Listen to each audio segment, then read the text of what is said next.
Muy buenas tardes a todos, bienvenidos a la tarde de A24, bienvenidos a MMD, ya estamos arrancando con todo la tarde. Finalmente se aprueba en el Congreso, ahí estamos con nuestro móvil, ya se inició la sesión, el pacto con el FMI. Eso es afuera del Congreso, que hay agrupaciones de izquierda que están protestando por el acuerdo con el FMI, pero dentro del recinto estaba presidiendo la sesión Sergio Massa y estaban iniciando una sesión que todo indica va a ser bastante larga. Pero se ha logrado un acuerdo entre el gobierno y gran parte de la oposición, un acuerdo que llevó al presidente de la Cámara de Diputados, a Sergio Massa, a ponerse al hombro todas las negociaciones con Juntos por el Cambio. Y todo indica que va a haber una aprobación de la negociación con el Fondo Monetario Internacional y se zanjó la discusión con las palomas y los halcones de la oposición. Ahora vamos a ver la fórmula, que me parece es una fórmula bastante sensata para lograr ese acuerdo. Ahora todas las miradas están puestas en Cristina Fernández de Kirchner, y qué va a hacer en el Senado, y además qué va a suceder hoy. Es muy interesante, porque si vota mayoritariamente a favor Juntos por el Cambio, más 70, 80 diputados que se alinean con Alberto Fernández, ¿qué van a hacer los diputados de la Cámpora, que se referencian con Máximo Kirchner y con Cristina Fernández de Kirchner? Para aprobarse el acuerdo, que es el requisito previo para que la Argentina la semana que viene pueda enviar, si se quiere, el acuerdo al directorio del FMI y antes del 22 de marzo Argentina no caiga en default, se llegó a una fórmula que dice lo siguiente: apruébese de acuerdo a lo estipulado en el artículo 75, inciso 7 de la Constitución Nacional y en los términos del artículo 2, bueno, las operaciones de crédito público contenidas en el programa de facilidades extendidas a celebrarse entre el Poder Ejecutivo Nacional y el Fondo Monetario Internacional para la cancelación de los vencimientos del acuerdo de stand-by oportunamente celebrado en 2018 y el fortalecimiento de las reservas internacionales. Y después hay un párrafo que dice: el Poder Ejecutivo Nacional suscribirá en uso de sus facultades los instrumentos necesarios para dar cumplimiento a lo establecido en el párrafo precedente. Vuelvo y poneme la segunda carátula, porque la primera está un poquito rara. Vuelvo a este punto. Es muy sensato lo que va a votar diputados y de alguna manera es un punto de acuerdo entre la oposición y el oficialismo que responde a Alberto Fernández. Y esto es muy sensato, digo, porque es lógico que en una ley del Congreso argentino se faculte al Poder Ejecutivo a renegociar la deuda con el FMI dentro de lo que se va a firmar, que es este programa de facilidades extendidas. Y de alguna manera se levanta la ley de endeudamiento que requería la autorización del Congreso, una ley del 2020 que impulsó este mismo gobierno. Y por otro lado, es lógico que en una ley del gobierno argentino no esté un memorándum de entendimiento donde está la mano de los burócratas de Washington, es decir, donde está el puntito donde dice la meta a cumplir es tanto y esta es la fecha para que se cumpla esa meta y nos tienen que enviar 25 días después de cada mes toda la información y tiene que pasar por el Congreso argentino. Ahora vamos a ver las siguientes leyes. Eso es la facultad del presidente negociando con el FMI, para bien o para mal. Y eso es lo que permitió esta diagonal en la cual el gobierno cumple el requisito de tener un respaldo legislativo en el acuerdo con el fondo y a su vez la oposición considera que no valida la política económica de lo que resta del mandato de Alberto Fernández, tal vez a cargo de quien la negoció, el ministro de Economía, Martín Guzmán, que es lo que está en los dos memorándum de entendimiento con el Fondo Monetario. Esa va a ser la política económica del gobierno argentino, y el gobierno argentino no se va a poder mover un centímetro de esa política económica si no consulta a los técnicos de Washington. Es una de las condiciones que está escrita.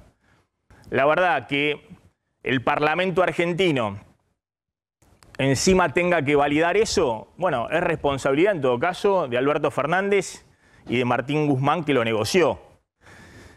Ahora, quiero detenerme un poquito en las miradas que apuntan ahora a Cristina Fernández de Kirchner, porque cuando Guzmán volvió en algún momento el año pasado de la negociación de Washington y dijo, ¿qué tal si pasamos por el Congreso el acuerdo con el fondo?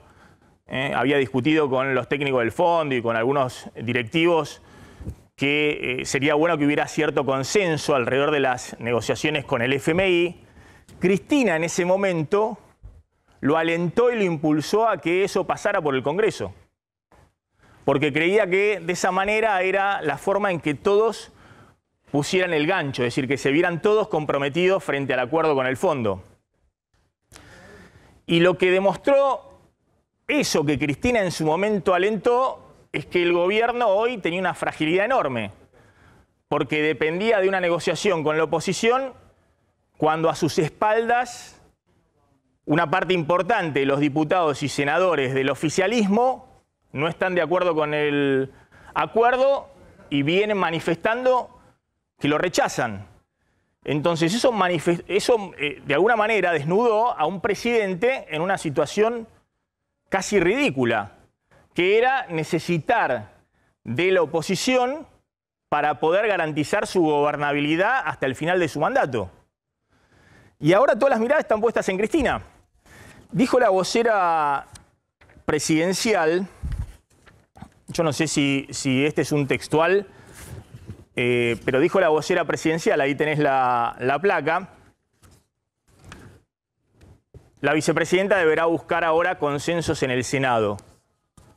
¿Consenso para qué? ¿Para aprobar el acuerdo con el FMI? Bueno, ¿qué va a hacer Cristina? ¿Y por qué, en todo caso, se ha mantenido en silencio durante todo este tiempo? Y en última instancia, así como Máximo Kirchner manifestó su rechazo al acuerdo, ¿también Cristina lo rechaza? En última instancia, la pregunta es, ¿Cristina y Máximo Kirchner piensan que este acuerdo con el FMI va a fracasar? Lo que estamos poniendo anteriormente. O que al menos este acuerdo con el FMI garantiza la derrota del oficialismo en 2023.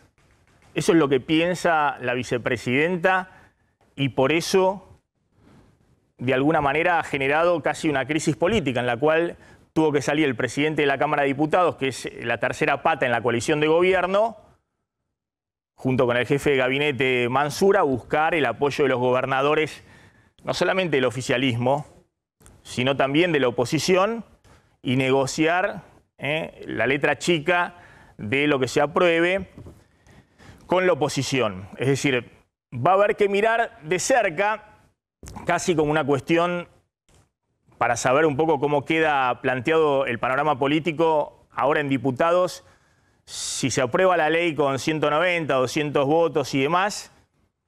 Bueno, si eso es solamente Juntos por el Cambio, más algunos otros partidos y los que responden a Alberto Fernández y a los gobernadores, y en contra la Cámpora, pero bueno, sería una cosa casi anecdótica. Pero ojo en el Senado. En el Senado hay que ver efectivamente cuál va a ser la posición de los senadores que responden a Cristina Fernández de Kirchner. En la Casa Rosada dicen, bueno, con una aprobación así y un consenso logrado en diputados, es obvio que en el Senado esto también se va a aprobar y el gobierno no va a caer en default y no va a haber una crisis mayor antes de fin de mes.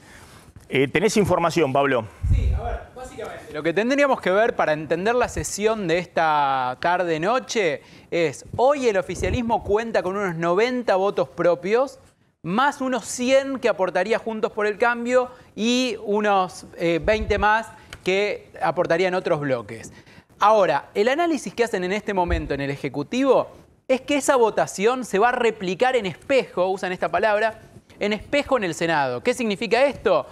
Los senadores de los gobernadores, más el senador albertista que ande por ahí dando vueltas, más los de Juntos por el Cambio, van a votar a favor del acuerdo y probablemente los senadores de la Cámpora más el Instituto Patria van a votar igual que lo que votan en diputados, que todavía no sabemos si se van a abstener, si se van a ausentar o si van a votar en contra. Hay que recordar además que en el Senado Cristina Kirchner solamente preside las sesiones como vicepresidenta. No tiene ni que votar, ni que hablar, ni que expedirse. Con lo cual, la gestión de los votos en el Senado quedará a cargo de Mayans, el jefe de bloque, más algún senador albertista, como puede ser el senador por Entre Ríos Cuiter, y eso va a ser el esquema. Cristina no tiene que expedirse. Ahí vemos los votos de los que están a favor del acuerdo. 90 del Frente de Todos, Juntos por el Cambio 100, si bien todos adhirieron al respaldo al proyecto, hay algunos que ayer no firmaron el dictamen, por ejemplo, el diputado Milman, que es un hombre de más confianza de Patricia Bullrich, algunos halcones del PRO que no firmaron el dictamen se ausentaron. Eso deja entrever que quizás en la votación de hoy o no van, o se abstienen, o se ausentan. Habrá que ver qué pasa. Después está el Interbloque Federal, Provincias Unidas, que es un bloque que habitualmente vota con el gobierno, y otros 3 diputados no alineados a ningún bloque que también apoyarían el acuerdo con el FMI. Esto en el Senado se replicaría en espejo. ¿Sí? 205 votos en diputados, y en el Senado lo que se calcula es que la tendencia va a ser similar. Habrá unos 15 senadores que no van a acompañar el acuerdo si se repite lo que pasó en diputados. Cuéntenme qué está pasando ahora en el recinto, porque estaba viendo ahí en el recinto de diputados si era en vivo o no era en vivo. Ahí estamos viendo las organizaciones de izquierda. Todavía no hay imágenes en vivo.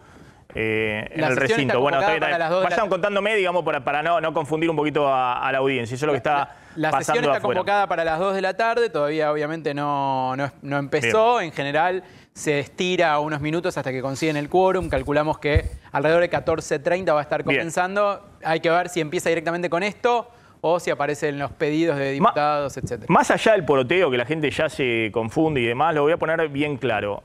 Esto que se aprueba con el FMI es la política económica del gobierno hasta el último día del mandato de Alberto Fernández. Entonces, la pregunta es, obviamente la oposición no quiere quedarse pegado a la política económica de Alberto Fernández, porque considera que tiene una política económica distinta. La pregunta es, esta política económica que va a ser el memorándum de entendimiento, lo dice textual, cualquier medida económica que se tome y que no esté en el acuerdo debe consultarse con los técnicos del FMI. La pregunta es si esa política económica va a ser refrendada o no por una parte sustancial de la coalición de gobierno. Yo diría la más importante, porque es la que tiene los votos. Cristina, la Cámpora y los que apoyan a la vicepresidenta de la Nación. Es así de simple, más allá del porteo, si conseguí tantos votos y demás. Es así de simple. Y no es trivial respecto a lo que pase con la economía en los próximos 2 años. No es trivial, digamos, pues no es lo mismo para un gobierno gestionar una política económica con muy poco apoyo político que gestionarlo con el resto de la coalición de gobierno. No es lo mismo. En términos de quién va a ser el ministro de Economía, o si sigue siendo el ministro de Economía, va a tener el apoyo o no, o si cada cosa que ocurra en términos de la aplicación. Ahora vamos a ver, en junio, el aumento de tarifas, los números fiscales mes a mes, la suba de la tasa de interés, que va a volver a haber otra suba de la tasa de interés. En el acuerdo se dice de las 2 subas que hubo en este verano, se dice meta cumplida. Es decir, fueron decisiones consultadas con el FMI y fueron metas cumplidas. Entonces, es muy simple.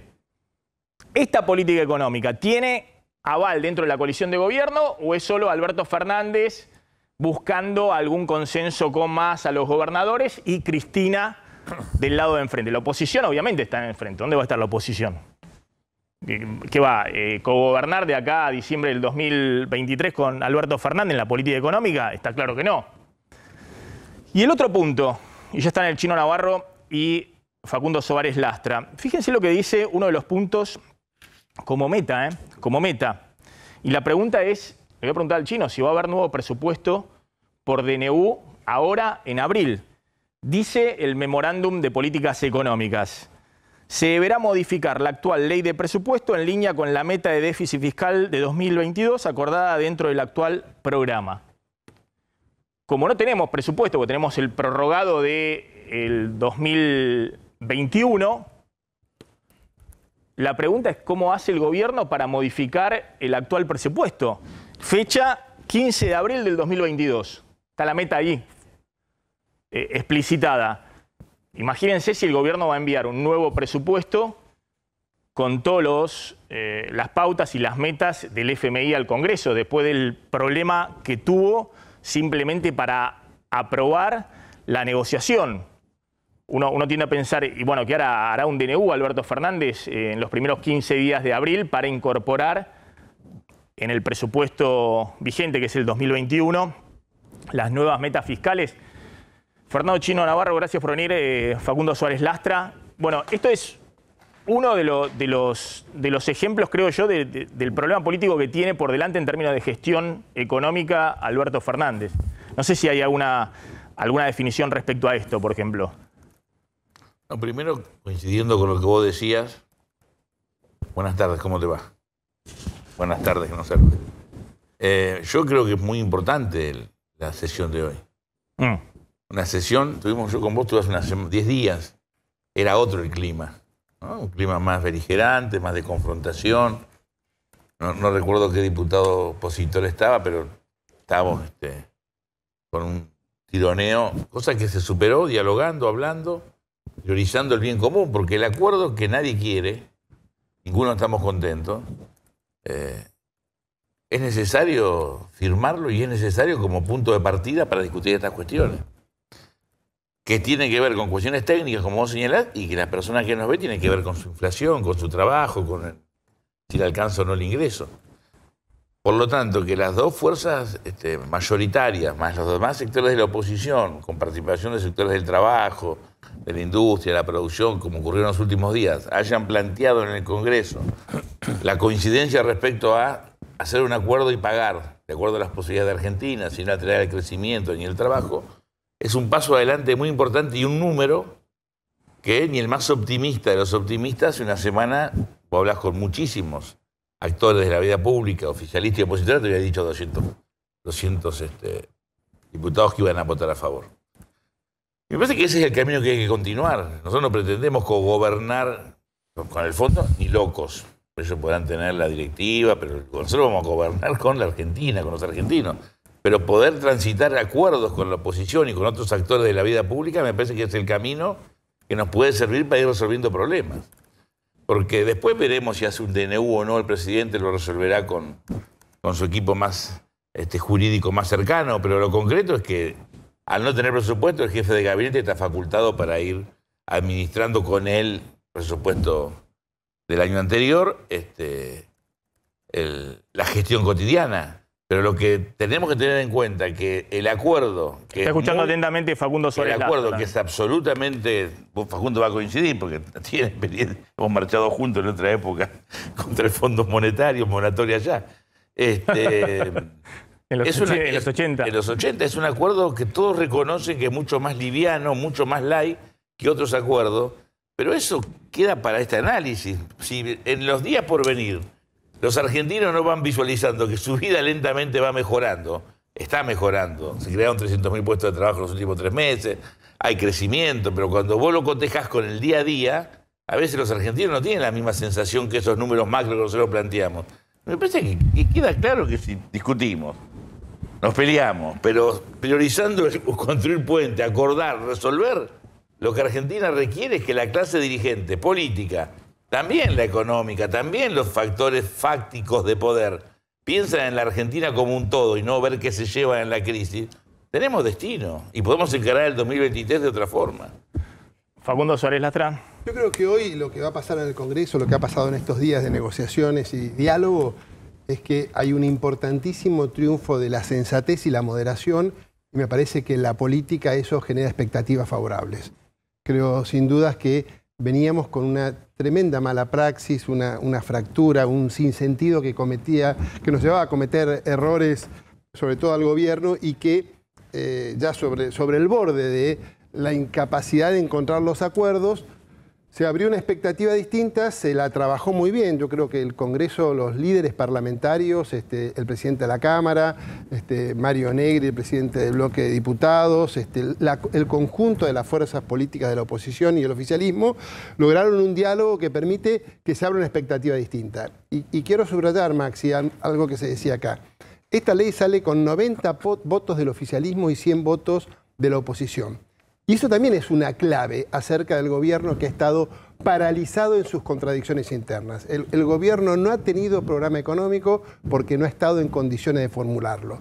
Ahora hay una centralidad en la política. Hay una centralidad política que aspira a conversar, aspira a no desblocarse del mundo internacional ni de los organismos financieros internacionales. Esto genera una expectativa y me parece que nos da la oportunidad de un trabajo distinto, que el gobierno se anime a saltar por encima de las dificultades internas que le genera la amplitud de criterios en su coalición, se anime a formular un plan y expresarlo frente a la sociedad para buscar consenso. Me parece que esto sería importante porque faltan 2 años muy difíciles por delante. Hubo un comunicado de Juntos por el Cambio, cuya última frase es ahora esperemos que la vicepresidenta esté a la altura de su cargo. Yo mencionaba la frase de Gabriela Cerruti, la vocera presidencial, ahora es Cristina la que debe buscar el consenso en el Senado. ¿Esto es así, Navarro? Decime chino, dale con Navarro. Decime chino. Pongas cara de malo. Estamos consensuando. No, Están consensuando Juntos por el Cambio y con el FMI, no conmigo, digamos. Se están abrazando a Juntos por el Cambio y con el FMI. Con Maxi nada. Abrazarnos, nos abrazamos. Yo te cuento un poco la realidad. El chino se quiere abrazar. Decime chino. Cada vez que le pregunto por Cristina se pone nervioso. No, te quería contar que vas a tener una primicia. El lunes a las 11, Martín Guzmán va al Senado. Sí. Lo vamos a acompañar con el jefe de gabinete, con Juan Mansur, como fueron los ministros a diputados. Y vamos a trabajar en el Senado, convocados por el presidente Bloque, por el compañero Mayans. Te llaman ahí para empezar el tratamiento en el Senado. Hay una obsesión, yo creo que es más psicológico que político lo de Juntos por el Cambio con Cristina. Por eso yo a veces cuando vos me haces preguntas, no es que me afectan tus preguntas de Cristina, no puedo creer que se reúnan 40, 50 dirigentes. Espero que vos no estés entre esos dirigentes y la conclusión que sacan es ¿qué va a hacer Cristina? Mira, Chino, mira, esta plaza, esto es en vivo, ¿no? Esto es en vivo, estoy preguntando, ayúdenme, por favor. Esto es en vivo. Esta es la plaza de los 2 congresos, acá en vivo. Esto dice todo Partido Obrero, organizaciones de izquierda, Polo Obrero y demás. No están de acuerdo, nunca lo estuvieron, están en contra del acuerdo con el Fondo Monetario.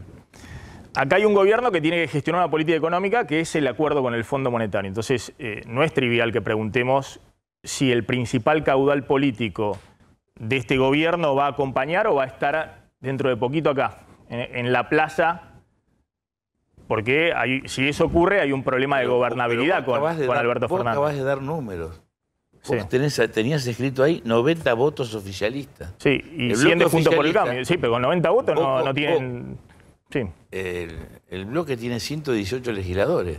No. Es decir, de 118 legisladores del bloque de Frente de Todos, 90 van a acompañar el acuerdo.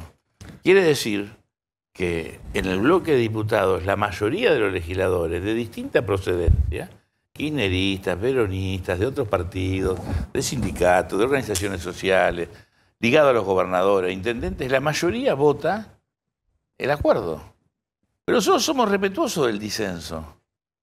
Nosotros no estamos enojados porque algún compañero, que además lo plantea con franqueza, lo plantea públicamente, ¿por qué no va a votar? Lo hizo ayer el bloque, un grupo de diputados ligados a Juan Grabois, lo planteó en su momento Máximo.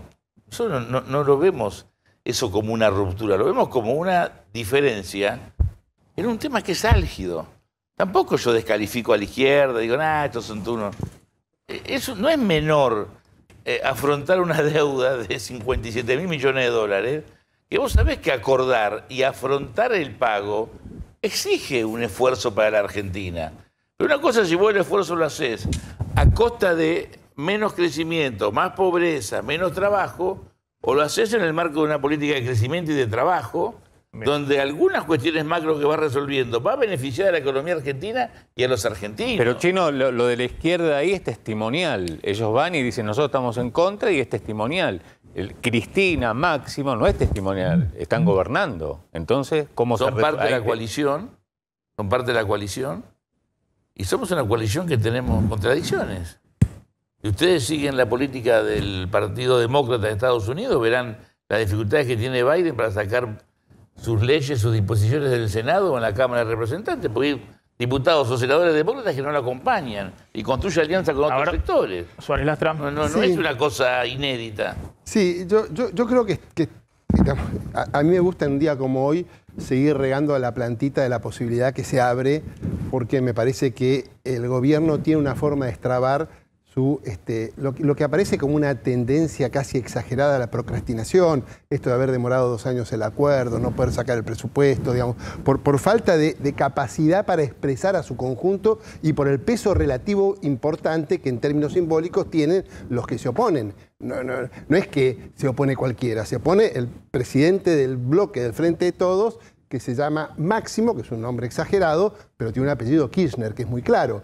Lo mismo que la vicepresidenta no ha hablado en el tema más sensible que tiene la política argentina hoy, no ha emitido opinión, una persona que tiene una vitalidad y una fuerza política importante. Entonces, a mí me parece que no hay espacio para que tengamos 2 años más de esta tensión interna del gobierno. Yo creo que esta apuesta a la sensatez, a la moderación, a la amplitud y al diálogo que ha ejercido el gobierno en esta semana, que fue cambiante, porque el presidente de la Nación hace 4 días dijo que él despreciaba al Fondo Monetario Internacional. Hasta hay un problema de modales, digamos. No, al acreedor. Y no es un banco, es un organismo internacional del cual somos socios. 15 años gobernó el kirchnerismo, le pagó toda la deuda, le tiró los dólares por la cabeza y no se fue. Somos socios de ese club. No es un banco, es un organismo internacional con los países con los cuales tenemos relaciones. Entonces, la Argentina requiere más seriedad y moderación. Y creo que esto es una oportunidad, una enorme oportunidad lo que está pasando en el Congreso para generar un camino distinto en los años que vienen. Yo lo noto en un tono muy moderado también a Suárez Lastra. Uno tiende a pensar, ahí se habló mucho también del factor Carrió, influyendo también en el radicalismo y los propios Carrió gobernadores muy bien. del radicalismo. Uno tiende a pensar que se moderan percibiendo la debilidad del gobierno actual, ¿no? Y percibiendo que vamos a gobernar con muchas posibilidades dentro de 2 años y necesitamos un país que esté dispuesto a dialogar y que nosotros le podamos exigir al peronismo que sea la oposición que estamos siendo nosotros hoy, porque no tuvimos esa oposición nosotros cuando gobernábamos y la Argentina requiere oposiciones sensatas, patrióticas, comprometidas, razonables, donde el cálculo electoral no sea despiadado. Bueno, vamos a ver si se termina un poquito la lógica de confrontación. Pero son cosas A ver, un segundito. Hay una declaración de Sergio Massa, el presidente de la Cámara de Diputados, que va un poquito, me parece, en el mismo sentido. No la vi. A ver, la tenés ahí. Perdón. Decime vamos a discutir un acuerdo con el fondo, sí, lo sabemos. Este es un momento bisagra en la Argentina. Y la otra declaración, me buscan ahí la declaración que le agradece. ¿Puede ser? A la oposición, Sí, a los diputados de la oposición. Le agradece a la oposición y dice que esta es una sesión histórica. Queremos agradecerle a la oposición. Bueno. Yo le agradezco a la oposición. Bueno. Yo también quiero recordar que la deuda la tomó Macri y eso no es hablar mal de él. Sí, Perdón, déjame terminar. Y el fondo, se integraremos un club. Yo la verdad, es un club que nos va mal a los argentinos en este club. Nos mandan siempre al descenso. Siempre ganan los mismos. Cuando jugás el partido ya está comprado. Acordate que la teoría Drago empieza cuando países centrales van a bombardear Venezuela por una deuda externa. No es que estamos hablando de cosas menores. Entonces, una cosa es ser sensato, tener vocación de diálogo, una actitud constructiva.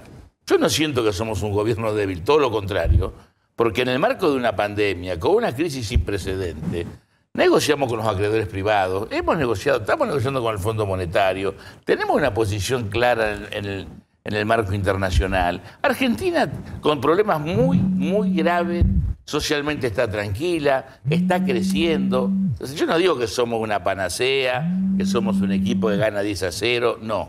Pero tampoco somos un gobierno débil, somos un gobierno... Puede ser que alguien, puede ser perdón. que un sector grande del Frente de Todos, referenciado con Cristina, la propia Cristina, piensen que esto va a fracasar o que de alguna manera pavimenta el camino para una derrota electoral en el 2023, por eso no acompañan. A ver, cualquier iniciativa que desarrolle Argentina, el acuerdo, el no acuerdo, cualquier iniciativa que no tenga que ver con la mejora de la vida cotidiana de 44 millones de argentinos, nos complica el panorama electoral. O sea, acá no hay... Esto no es un tema de discurso, no es ideológico, es un tema de gestión. Chino. Argentina hace tiempo, en su clase política, nos hemos alejado de los problemas cotidianos y la empatía es muy distante. Si nosotros no cambiamos esa lógica, si los políticos no entendemos que la mayoría llegamos al día 30, pero los argentinos mayoritariamente no llegan al día 30, y no empalmamos esas expectativas, difícilmente entendamos de qué se trata. Un segundo, Facundo. Vos tenías información para aportar acá de este tema político. Después nos vamos al tema Ucrania. Ya nos vamos al tema Ucrania. Sí, contame los temas que tenés con esto que estamos hablando. Básicamente, para contar un poco cómo se llegó al consenso ayer, donde más o menos a horas de la mañana, la Comisión de Presupuesto y Hacienda, algunos diputados aisladamente, empezaron a destrabar la cuestión. Encontrar una solución, una diagonal, como dice Gabriela Cerruti, que es básicamente eliminar del articulado de la ley lo que es el programa económico y que el Congreso solamente apruebe lo que es el endeudamiento y el fin para el que se iba a usar ese endeudamiento. Eso es lo que se había consensuado. Sergio Massa aceptó esa propuesta. El bloque de Juntos por el Cambio, el interbloque de Juntos por el Cambio, se sentó también a ver si esa propuesta era viable para ellos. Se lo llevaron también con algún ajuste a Sergio Massa. Sergio Massa habló con el presidente, esto lo anticipamos acá en MMD, lo anticipamos a la 1:30 más o menos, que ya estaba casi todo negociado, solamente faltaba el ok final del presidente. Massa habló con el presidente, volvió al Congreso y ahí empezaron una serie de reuniones más técnicas, donde había que pulir, ya estaban de acuerdo en la línea general que era eliminar el artículo 2, que era el que aprobaba el programa económico, había que pulir la redacción del proyecto y en eso se abocaron toda la tarde. Sergio Massa, Mario Negri, Luciano Laspina, que es uno de los que fue la cabeza económica de Juntos por el Cambio, y todo se terminó de cerrar cuando la Mesa Nacional de Juntos por el Cambio se juntó por Zoom y emitió ese comunicado que acabamos de ver en pantalla. Finalmente, con todo cerrado... La Mesa Nacional con Macri también presente. Con Macri, Rodríguez Larreta, todos los integrantes de Juntos por el Cambio, no de diputados, sino de todos. Y finalmente esto se rubricó con el presidente y se volvió a diputados. Hubo un momento de tensión porque habían quedado en juntarse tipo 10 de la noche para firmar el dictamen que habían consensuado y hubo un momento de tensión a la noche porque no aparecían ni Carlos Heller, el presidente de la Comisión de Presupuesto, ni Germán Martínez, el presidente del bloque del Frente de Todos, y la oposición se empezó a impacientar porque una cosa es lo que acordás y otra cosa es que realmente aparezcan las cosas firmadas. Bueno, a último momento hubo un pedido del Banco Central para cambiar una parte de la redacción de la ley y explicar que el endeudamiento se iba a usar no para fortalecer las reservas, que era lo que se había consensuado originalmente, sino para financiar el presupuesto. Un cambio cosmético, pero que generó algún ruido y de hecho hubo algunos diputados del Juntos por el Cambio que no firmaron el dictamen, que salió prácticamente por unanimidad, pero hubo 5 diputados, Gerardo Milman, Omar de Marchi, Graciela Ocaña, que no firmaron. Finalmente, así se firmó, casi por unanimidad, y se va a dar una paradoja en el recinto, y que esto le quería preguntar al chino. Paramos un segundito, quiero que me cuentes también el enigma, para así desplegamos toda la información política y después lo completamos. Vos decís, está el enigma Máximo Kirchner, bueno, y qué va a ser la cámpara. Ahora lo vas a contar. Yo insisto con este punto, ¿no? Con el tema del resto del memorándum, que si el Congreso tenía que aprobar los anexos como quería Guzmán. El gobierno tiene ahora que gestionar políticamente y tiene un problemón, porque acá hay por lo menos 2 leyes que hay que enviar al Congreso a pedido del FMI, una nueva ley penal cambiaria, una nueva ley de lavado de dinero. Después hay una serie de condicionamientos específicos, no solamente fiscales, monetarios, cambiarios, lo que conocemos todos, la tasa de interés, que el dólar no se quede atrasado respecto a la inflación, el tema tarifario. Es decir, el gobierno tiene ahora en abril llamar a audiencias públicas, está, y en junio, el 1 de junio, ya tiene que aplicar los aumentos tarifarios, el segundo aumento tarifario, porque ya aumentó luz y gas ahora en marzo. Es decir, todo eso va a requerir una gestión política que no la podías liquidar directamente metiendo todo el anexo del FMI en una ley. Está claro eso.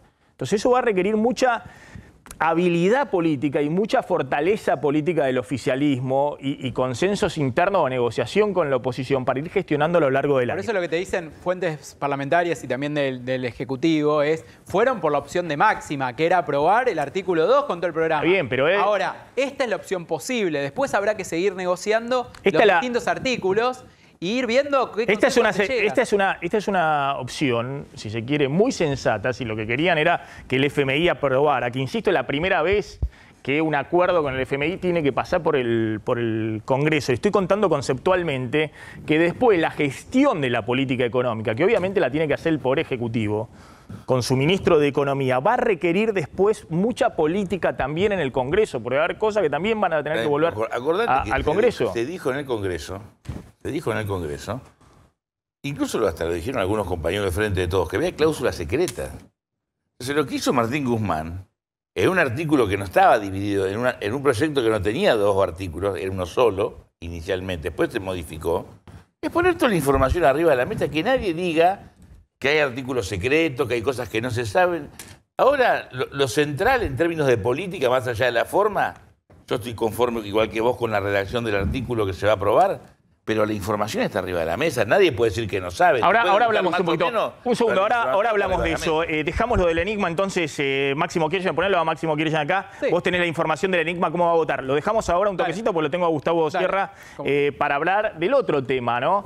Fíjense que mientras estaban discutiendo todo esto, el mundo está cambiando. Es decir, están cambiando todas las variables económicas que impactan fuertemente a la Argentina. Ahora va a contar Slotnick cómo Guzmán ayer, desde Houston, está en Estados Unidos, en un seminario petrolero, reconoce que todo el tema de los cálculos de subsidios y tarifas y demás, bueno, con estos precios del gas vuelan por los aires. Claro. Hay que redefinirlo.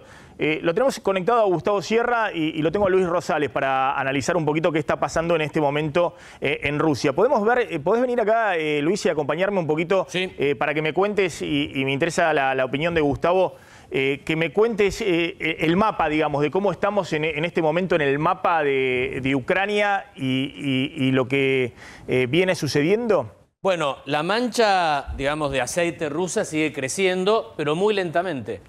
Muy lentamente. Se ha consolidado este frente. Acá están las provincias separatistas, ¿verdad? Las repúblicas según Rusia. Acá está Crimea. Y lo que ha logrado Putin es un puente prácticamente continuo entre las provincias separatistas y Crimea. Que este era tal vez uno de los objetivos de mínima que perseguía Putin con esta invasión. El objetivo de máxima de Putin, que era ocupar toda Ucrania, rápidamente derrotarla militarmente, y suponían los rusos que iban a contar con cierto respaldo de la población ucraniana que quería sacarse de encima a un gobierno impopular. No, eso no sucedió, no estaría sucediendo. Hay combates muy complicados. Bueno, Mariupol ya lo conocemos, el lugar donde estaba la maternidad. Ahora vamos a contar, porque hay imágenes muy impactantes de algunas ciudades donde empieza a entrar los rusos, pero además hay bombardeos a la población civil. A población civil. Que se supone que puede ser parte de una estrategia de desgaste a la población ucraniana y a la opinión pública de Occidente para que se hagan inaceptables estas situaciones y entonces se negocie con Rusia. También está muy complicado Kharkov, que sigue resistiendo, no cayó todavía en manos de los rusos. Esta es una ciudad muy importante, la segunda ciudad de Ucrania, 1 millón y algo de habitantes. Sumy por acá y los alrededores de Kiev. Está el asedio a Kiev. Ahora, alrededores son alrededores. Estamos hablando de, te diría, Tigre. O sea, los combates, el presidente de Ucrania está en la Casa Rosada y los combates están por Tigre, San Fernando. Es una ciudad muy grande, una ciudad de 4 millones de habitantes, un poco más poblada que la capital federal, no tanto como el Gran Buenos Aires, ¿no? Sigue avanzando, hay una columna que avanza desde el norte, muy detenida esta, le dicen casi como broma, los freezers blindados, porque están los tanques y los camiones parados en rutas, ya con nieve, y parecen unos freezers. Está detenida esta columna, la que está avanzando es una que viene del noreste.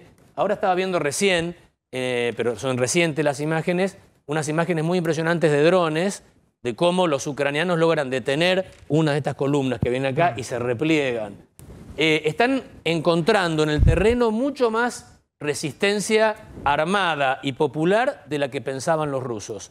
Y eso es una variable que es positiva por un lado, porque bueno, está bueno que al agresor lo detengan. Ahora, es compleja porque se teme... No, acá lo que estamos hablando, si esto se prolonga la masacre. Bueno, digamos. es que si además... Es decir, si Rusia sigue en Ucrania en operaciones militares, bueno, todo lo que ya ha sido una masacre muy impactante en estas zonas se va a prolongar, digamos. Va a haber cada vez más muertos civiles porque y cada vez más situación de devastación. Maxi, un Putin acorralado está nervioso. Dicen las fuentes de inteligencia occidental, siempre en las guerras tenés que tomar todo con pinza de dónde viene. Dicen las fuentes de inteligencia que como está sorprendido, se siente acorralado y un Putin acorralado puede doblegar la apuesta. Esos son otro tipo de armamentos más complejos y no nos olvidemos que siempre Putin tiene el arsenal nuclear más importante de la Tierra. A ver, está Gustavo Sierra. Gustavo, ¿qué tal? ¿Cómo estás? Hola Maxi, ¿cómo estás? Qué buen mapa que tiene ahí Luis, ¿eh? Hola. Gustavo, ¿cómo ves un poco lo que está sucediendo? Hoy hubo reunión de cancilleres de Ucrania y Rusia. Tengo entendido que no se llegó a nada. ¿Qué ves que se está buscando como salida de conflicto? Aquí tenemos que ver en principio que el plan A que tenía Vladimir Putin fracasó absolutamente. Quería tomar el poder en muy pocos días en Ucrania, descabezar el gobierno, poner allí un gobierno títere y controlar el país a través de los prorrusos, de los enclaves y las fuerzas provenientes de Crimea, etc. Bueno, todo eso fracasó. Tuvo que ir a lo que podríamos considerar el plan B que tenían los generales rusos, que es un bombardeo indiscriminado en las ciudades para tomar esas ciudades a sangre y fuego.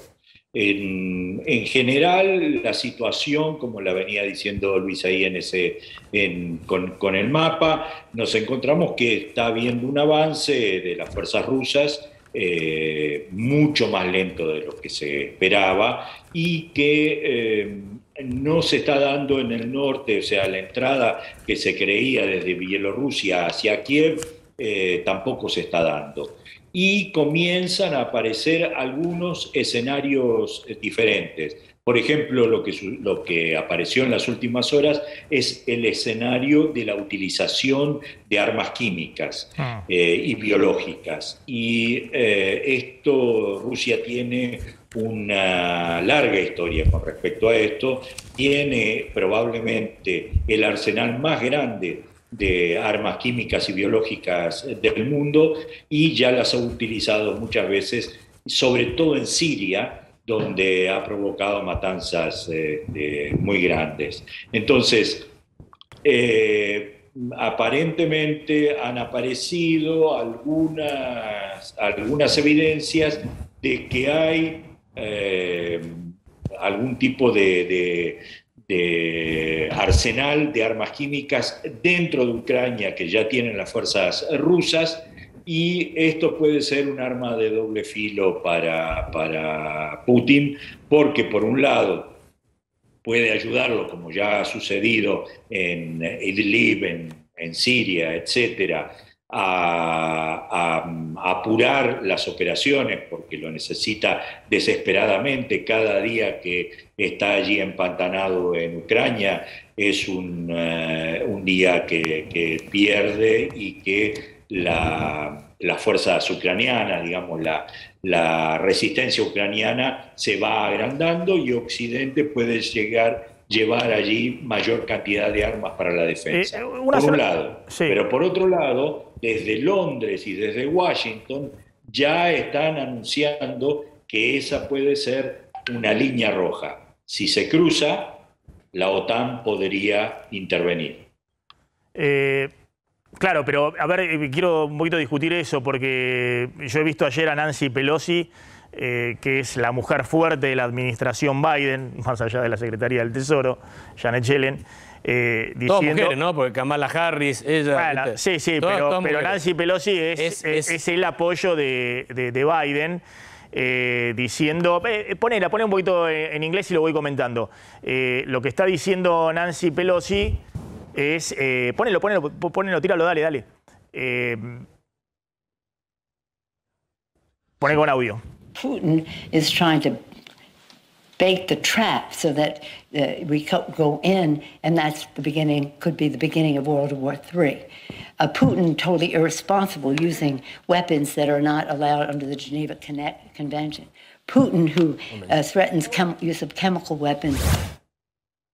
Bueno, ahí estaba Nancy Pelosi, dejando en claro, ella dice, a mí me encantaría patearlos a los rusos, enviar con todo, pero al contrario, muy cauta, diciendo Putin nos quiere hacer caer en la trampa y que esto termina la Tercera Guerra Mundial.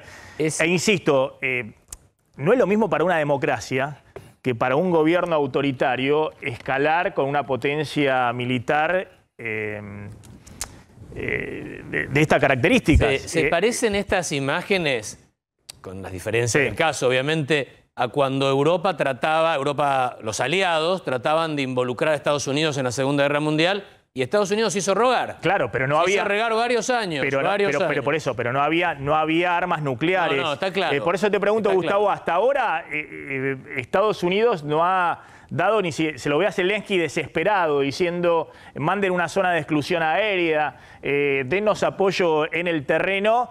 Y Estados Unidos, esto de Pelosi refleja cuál es la visión de Biden. No se quiere meter, no quiere involucrar a la OTAN en un conflicto directo con Rusia, porque sabe que es el inicio, lo dijo textualmente, de la Tercera Guerra Mundial. Polonia Maxi ofreció una salida interesante, que era entregarle los 28 MiG-29 soviéticos de la época que Polonia era socia del Pacto de Varsovia, aviones soviéticos a Ucrania, que lo saben operar los pilotos ucranianos. A cambio de eso, Estados Unidos se los entregaba a Estados Unidos.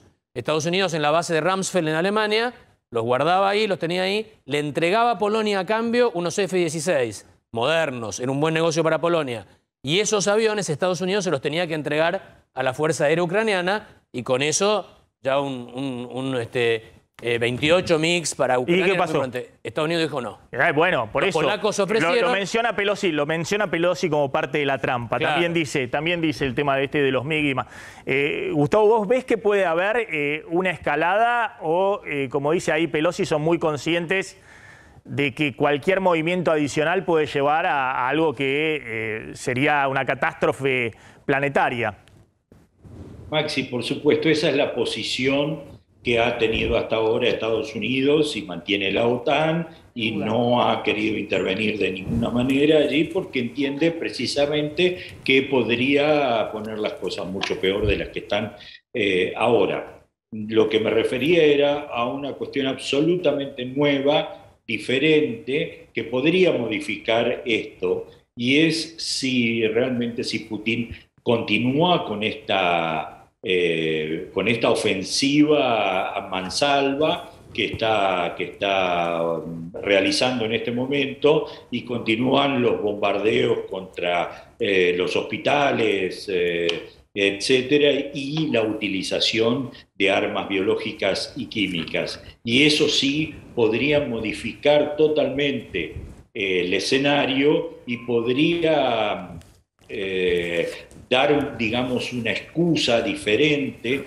a la OTAN, donde hay legislación al respecto y que se podría utilizar. Este es un escenario totalmente nuevo, que empieza a ser discutido y que podría modificar, obviamente, el equilibrio de poder que tiene en este momento esta guerra. Ahora, se está extendiendo en el tiempo mucho más de lo que Vladimir Putin hubiera querido. ¿Cuánto tiempo? No se sabe, pero evidentemente está todo dado como para que la resistencia ucraniana continúe en todo ese sector donde el mapa es muy claro, en blanco, que todavía está controlado por las fuerzas ucranianas. Gustavo, gracias, como siempre muy claro, ahí estaba Gustavo Sierra. Vamos a hablar con Guillermo Laferrière, que es experto en geopolítica y estrategia militar. Lo escuchamos muy interesante lo que plantea en términos de qué es lo que está sucediendo en el terreno militar. Gracias por atendernos, Laferrière, muy amable. Hola Maxi, ¿cómo te va? Guillermo soy nada más, gracias. Bueno, Guillermo, gracias. A ver, quiero entender un poquito. Obviamente estas imágenes que se repiten, lo de la maternidad en Mariupol, pero también se ven, digamos, edificios civiles destruidos por todos lados. Y no quiero poner las fotos porque hay fotógrafos europeos, ucranianos y demás que son terribles las fotos de civiles fallecidos por todos lados, ¿no? Familias que trataban de escapar y demás. Pero veamos por favor las imágenes de lo que ha pasado ahí en Mariupol con la maternidad. And old stand.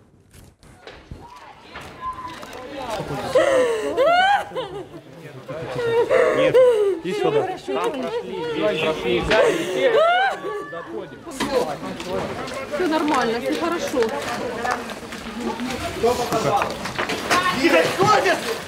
Выше, выше, поднимите, выше. Берите Наталья, там дохуя. Туда несем, вниз. Какую нахуй машину? Вот он, пиздец, так, ты не истери, не сильно. Смотрите под ноги, пацаны, смотрите под ноги. Куда наступаете? Тихо, тихо, аккуратно! Заберите вот эту девушку. Давай скорую, не быстрее. Скорую, отсюда! Стой! Давай. Bueno, son impactantes esas imágenes.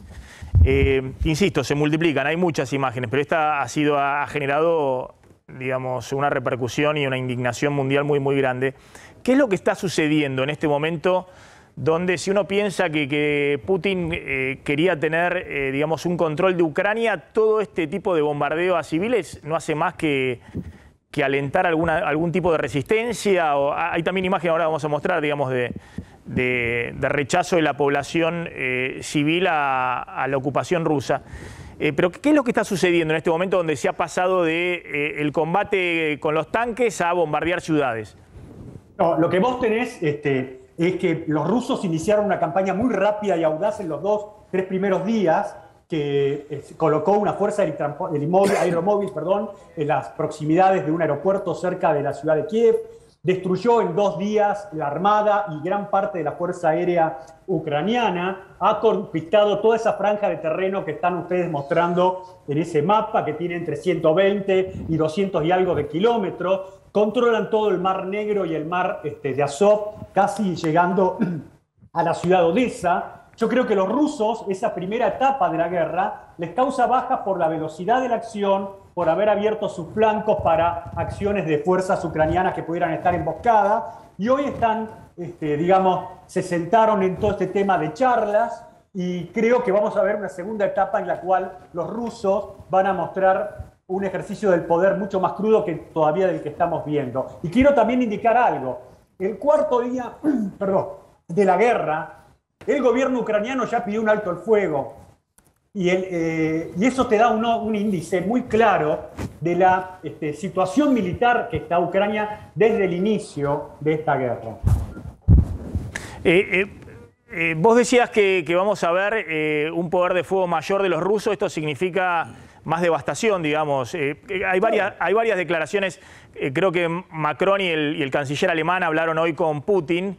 Y el otro día también Macron, después de hablar con Putin, decía lo peor está por venir. Es decir, vamos a ver cosas muy feas. Fue una de las declaraciones hoy, muy feas en Ucrania los próximos días. Mira, hay dos cosas que seguramente pueden llegar a pasar. Una es clave, hay algunas agencias que están hablando que en los próximos días y más después del fracaso en Turquía, de que el cerco sobre Kiev se termina. Militarmente, Kiev ya está cercada, falta muy poco para eso. Ayer estaban a 10 kilómetros y veremos posiblemente un ingreso a Kiev que va a ser muy violento y muy grave para la ciudad de Kiev si se da con las tropas rusas. El segundo tema es lo que se está dando en el sur, en la zona de Crimea, que se unió con el frente del Donbass, donde están apareciendo dos posibilidades para los rusos de avances sobre Ucrania. Una es que avances desde el sur hacia Kharkov, con lo cual cortarían al ejército ucraniano hacia el este, todos los que están enfrentando a la zona del Donbass. Y la otra, una posibilidad, que hay que ver si la ejecutan o no, que es marchar en dirección hacia el oeste, en dirección al Dnieper, aproximándose a la frontera con Ucrania y buscando cortar todo lo que son los suministros que vienen a Ucrania para esta campaña. Vos planteabas que esto no puede escalar por el potencial nuclear de Rusia, ¿o existe el riesgo de que pueda escalar? No, yo creo que no, y discrepo amablemente con lo que se dijo con respecto al uso de armas químicas. Que se está discutiendo si llegan no creo que armas biológicas, espero que no usen armas químicas, pero aún si usaran armas químicas, yo tengo dudas que la OTAN diera el paso de ir a una guerra con Rusia por Ucrania. Tengo dudas, porque el tema, cuando vos lo estabas planteando recién, Maxim, antes de que yo entrara. Si vos vas a una guerra con Rusia, no podés esperar como en la Segunda Guerra Mundial, una guerra en la cual vos le imponés al otro una rendición incondicional. Eso es imposible en una guerra nuclear. En una guerra nuclear, aquel que está siendo derrotado convencionalmente, por tanques, aviones, de infantería, va a recurrir a un arma nuclear. ¿Me comprendés? Y eso va a llevar a una escalada sí o sí. Así que yo descarto que la OTAN se meta en este tema. Y más por otro tema más, Maxi.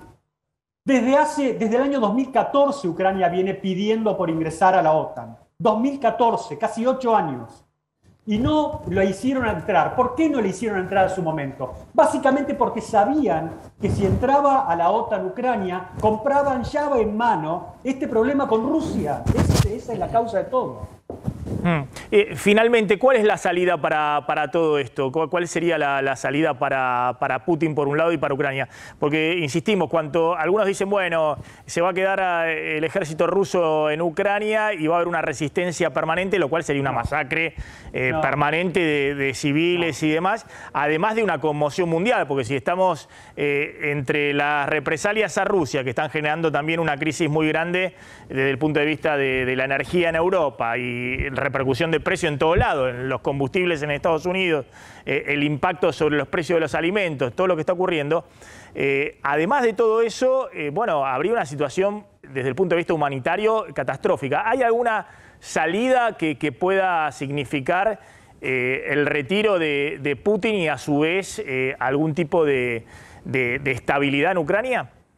Rápidamente, las tropas rusas, aún utilizando todo el ejército ruso, no te da para controlar a toda Ucrania. Si Rusia hiciera eso, sí que se queda sin ejército, Máximo. Así que lo máximo que yo creo que puede llegar a pasar con los rusos en su estadía, digamos, en Ucrania, si llegan a un acuerdo, el acuerdo sería fuera de la OTAN, el gobierno ucraniano, es que se queden con lo que tienen en el Donbass, quizás con lo que han unido en el sur, en Crimea, en la costa del Mar de Azov y el Mar Negro, y no más, porque no tienen tropas suficientes para controlar la totalidad de Ucrania.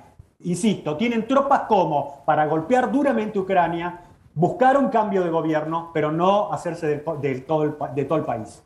Ahora, una pregunta muy breve, Luis, porque quiero despedir a Chino Navarro y a Facundo Suárez Lastra. Sí. Simplemente a Guillermo, si no cree que suponiendo que termina así como vos decís, va a quedar una deuda pendiente de Putin en Occidente importante.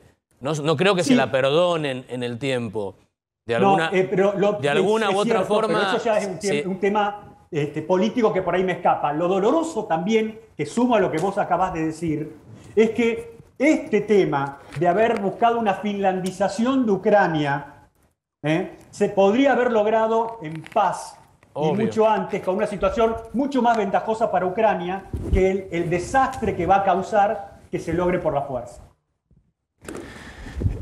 Guillermo, gracias, muy amable, muy interesante como siempre. Chicos, estoy sin anteojos. ¿De los míos? Eso significa... me podrías ayudar con eso. No, eso significa que todo por acá, digamos. No puedo ver el celular. Tenés información sobre la crisis económica que está generando y ya me voy con Suárez Lastra y...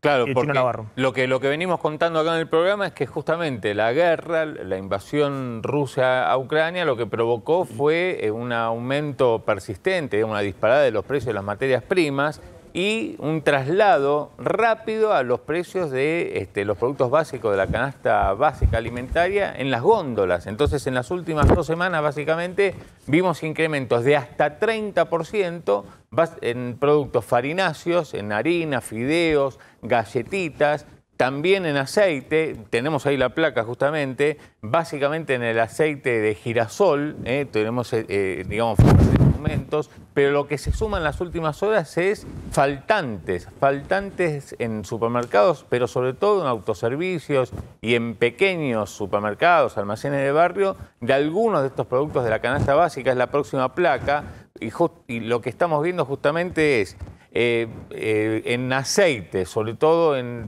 aceite de girasol, que es el aceite más perjudicado por la guerra en términos de precios. Claro, no solamente aumento de precios, sino también desabastecimiento en algunos productos. Harinas y todo lo que son derivados está faltando. Me parece que algunos se están estoqueando sin saber cuáles son los precios dentro de una semana. Me parece que algunos se están estoqueando de lo lindo. Claro, en mayonesas, en arroz. Después hay una cuestión de huevos y yerba, pero ya más vinculado a la sequía, a los incendios que tuvimos acá en Argentina que a otra cuestión. Pero acá lo que vemos es justamente una especulación muy grande de parte de los fabricantes y también del supermercado. Poné la próxima placa, por favor, porque lo que vemos es una cuotificación en las entregas por parte de los fabricantes de aceite y también imposición de precios por parte de los fabricantes, por eso la siguiente pone, por parte de los fabricantes a los supermercados, diciéndoles, mira, hay nuevos precios. Si vos querés este producto, aceites, que es lo más crítico, y harinas también, nosotros te lo podemos entregar en la semana. Entonces los supermercados que tienen precios regulados de parte de la Secretaría de Comercio de Feletti, le dice, pará, dame tiempo que tengo que ir a decirle a Feletti que hay nuevos precios, que tengo precios cuidados. Y dice, no, los nuevos precios son estos. Si los querés, yo te entrego y si no, esperamos. Entonces eso está provocando desabastecimiento. Para un segundo. Sí. Y también hay un problema porque los fabricantes le están diciendo a los supermercados, mira, yo te entrego, pero con lista abierta, lista de precios abierta.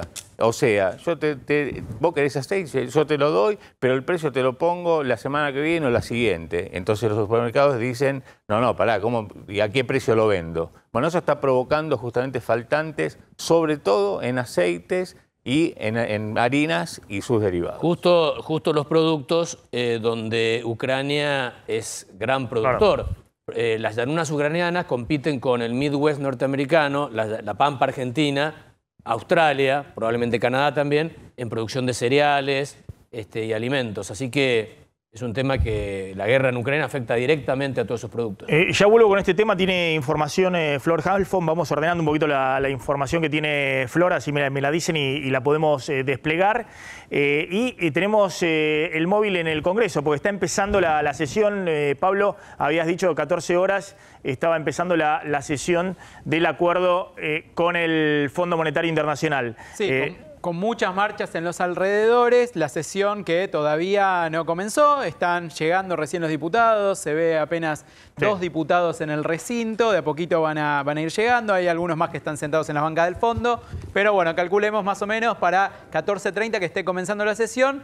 Vuelvo a insistir, seguramente haya algunos pedidos de la oposición o de bloques minoritarios hasta que se empiece a debatir el tema concreto del acuerdo con el fondo. Vos habías dicho el enigma Máximo Kirchner, lo habías puesto acá, tenías una carátula respecto al enigma Máximo Kirchner. El enigma Máximo Kirchner es lo que todos están preguntando a esta hora y lo que plantean cerca del diputado Kirchner es que va a haber alguna definición política y va a haber alguna sorpresa. Es decir, se descarta la opción de que simplemente Máximo Kirchner no vaya a sesionar y que pase desapercibido. Alguna definición política va a haber. Lo que está en duda a esta hora es si va a votar en contra del acuerdo, y al igual que su gente, o si se va a abstener. Esta duda abarca a Máximo Kirchner, a la Cámpora y a otros diputados de izquierda, por ejemplo, aquellos que responden a Juan Grabois, que tiene 3 diputados nacionales. Bueno, es la duda que persiste. Sí, Grabois ya dijo que va a votar en contra. Grabois ya dijo que va a votar en contra. Dijo que no va a votar el acuerdo. Eso no significa votar en contra. No es lo mismo la definición política de abstenerse que de decir voto en contra al gobierno del que formo parte. ¿Para ustedes es relevante, digamos, la definición pública que pueda haber respecto a esto en la votación de esta tarde? Espero que cualquier decisión que se tome esté en el marco del disenso y de la sensatez. Uno podemos disentir en el tema, pero no perder la sensatez. Creo que Máximo ha sido claro en todas sus posiciones. Lo que me preocupa es lo que hablaron antes, ¿no? Lo de los precios. Pero vos tenés un dato objetivo, que es la guerra, una cuestión que empuja. Los precios, lo explicó bien lo que es Ucrania con todo lo que es grano. Pero después también ves que tenemos un estado frágil, débil todavía, porque vos tenés el aumento razonable, y después tenés el intermediario, el abusador, el formador de precios que nos mete la mano en el bolsillo. Yo creo que tenemos que poner la energía, y sería bueno que acordemos políticas comunes porque tiene que ver con los argentinos. Eso no es un tema de partido. Cuando te meten la mano en el bolsillo, no te preguntan a quién votaste. Sí, Maxi, un pequeño comentario por lo de Ucrania, porque la verdad que no puedo estar acá después de haber escuchado todo lo que escuché sin reflejar alguna empatía con el sufrimiento de los ucranianos, de los civiles, y sobre todo una reflexión vinculada al orden democrático y al derecho internacional. Yo creo que acá parecía muy enfrentado Estados Unidos y Rusia, pero hay otro actor central de esto que es Europa, y Europa está dando señales clarísimas de solidez, compromiso democrático. Países que han tenido una historia de neutralidad absoluta están muy comprometidos en acompañar el esfuerzo para parar la concepción autocrática. Y una reflexión que tiene que ver con la economía, con el proceso político y por qué caminos se logra el progreso y el desarrollo, que tiene que ver con las instituciones, con el orden internacional, con la democracia. Y hay un modelo europeo y hay un modelo autocrático como el de... que también es bueno que lo reflexionemos los argentinos, porque en el medio sufren millones de personas. Se me partía el corazón, me hacía acordar las imágenes del Líbano, lo que era la París del Medio Oriente, que terminó siendo tierra arrasada. Bueno, uno ve en las ciudades de Ucrania algo parecido, y me parece que la respuesta de la comunidad internacional tiene que ser acompañada por la Argentina, condenando con toda claridad la invasión Argentina rusa. En una segunda instancia, la verdad que condenó en todas las instancias de Naciones Unidas y demás. Lo que sucede es que al principio, dado el viaje del presidente 10 días antes, en medio ya del conflicto, yo insisto, ha habido también falla de previsiones, de pronósticos por parte del gobierno, cegado por su desesperación en el tema económico. Cegado, digamos. Y muchas cosas de las que ha dicho el ministro de Economía no se cumplieron, más allá de la sobretasa que se iban a recortar y demás. Estaba la promesa de 3.000 millones de dólares de DEG de Rusia a la Argentina, en una especie de préstamo bilateral. Por eso se queda... Y los están teniendo del fondo, porque lo que no se dice es que es un acuerdo de facilidades extendidas y que acaban de acordar que va a haber más deuda, va a haber más dinero. No, está bien, pero a lo que voy es que toda la movida, Alberto Fernández, no sé si su frase, elogio a Putin y demás, tenía que ver con conseguir 3.000 millones de dólares de DEG para la reserva del Banco Central una vez que se aprobara el acuerdo con el fondo del gobierno ruso. Obviamente todo eso ha volado por los aires, pero la verdad... Máximo, aprovecho porque tiene razón Facundo. Repudiar absolutamente la acción rusa, repudiar la guerra, la violencia, que más allá de las razones, que todo es opinable, pagan los civiles y hay muertos. Eso hay que resolverlo en otro ámbito. Después los temas económicos yo creo que es un debate más amplio, ¿no? Porque el principal socio de esa república, de esa nación autocrática, como vos decís, es Alemania. Y los que más bregaron, coincidiendo en general con lo que decís de Europa, para que no haya sanciones contra Rusia, fueron Alemania e Italia. Si lo económico se mezcla. Preguntale a Guaidó qué opina de la visita de la gente de Biden en Venezuela. Es decir, acá hay otros intereses. Sí, se rearma todo el tablero política internacional. pasa a veces Correcto. por encima de principios que nosotros igual debemos valorar. Sí, pero no se entendía bien cuál es el principio. A ver, está claro que el principio de Cristina. El principio de Cristina. Una discusión. Sí. Cuando él nombra el Líbano, que era la Suiza de Medio Oriente, vos podés agregar el Libia, podés agregar Afganistán, podés agregar Siria, podés agregar Irak, podés agregar Irán, más atrás Vietnam. Digo, hay muchas cosas para hablar. Hoy repudiemos el hecho... Sí, por supuesto. La violencia y la guerra de los rusos, de Rusia en Ucrania, y ojalá se encuentre la paz, porque la descripción que hacen los especialistas es que el tema nuclear y el poder que tiene Rusia hace también que actúe con cierta impunidad, porque nadie puede avanzar, y propio Estados Unidos está limitado o no quiere pasar a otro plano, porque además también cuida no agravar la situación. Pero digo, el tema internacional es más complejo. Está claro. Fernando Chino Navarro, gracias. Gracias Facundo Solela. Hace tiempo no los veía así, tan sensibilizados y el consejo. Yo digo, cuando pasa eso es que estamos muy mal, que estamos ahí al borde viendo... corramos el camino para estar muy bien. Viendo ahí el precipicio y decide la dirigencia política dar unos pasitos para atrás a ver si se reordena. Porque hace tiempo... Con Facundo siempre que coincidimos en cualquier instancia... No, pero más allá de la militancia de los 80 y todas esas cosas que ustedes se conocen desde entonces, Facundo estaba picante con el gobierno, estaban durísimos y demás. No, pero lo que pasa es que cuando llega a este tipo de diálogo decimos, estamos muy mal, están viendo ahí... No es el momento de pasarse cuentas, digamos, está la cosa bastante delicada. Muy delicado. Gracias a los dos. Gracias a ustedes. Vos tenés, cerrame el tema económico, Guzmán, desde Houston, diciendo, sí, ¿saben qué? Con estos precios del gas también tenemos problemas con el tema de los subsidios y la importación de gas para este invierno. Claro, porque el ministro de Economía viajó justamente a los Estados Unidos, habló en el día de ayer, y hoy también lo tenía previsto, frente a inversores, frente a grandes empresas, para conseguir, por un lado, inversiones, y por el otro lado, para conseguir gas lo más barato posible. Porque mirá lo que dice, mientras en el Congreso se empieza a debatir el acuerdo con el fondo, Martín Guzmán dijo, los altos precios del petróleo y el gas podrían traducirse en diferentes velocidades de la reducción de los subsidios a la energía. Lo dijo de una manera, digamos, complicada, no de una manera lineal, pero lo que se está diciendo es, atención, porque la reducción de subsidios que nosotros nos comprometimos con el fondo y que está por aprobar el Congreso, bueno, es muy difícil que lo podamos cumplir porque está volando el precio del petróleo, sobre todo el precio del gas, ahí en Holanda, y está volando el precio del GNL, que es el gas que importa la Argentina. Nadie sabe qué precio de gas de importación va a tener la Argentina en junio.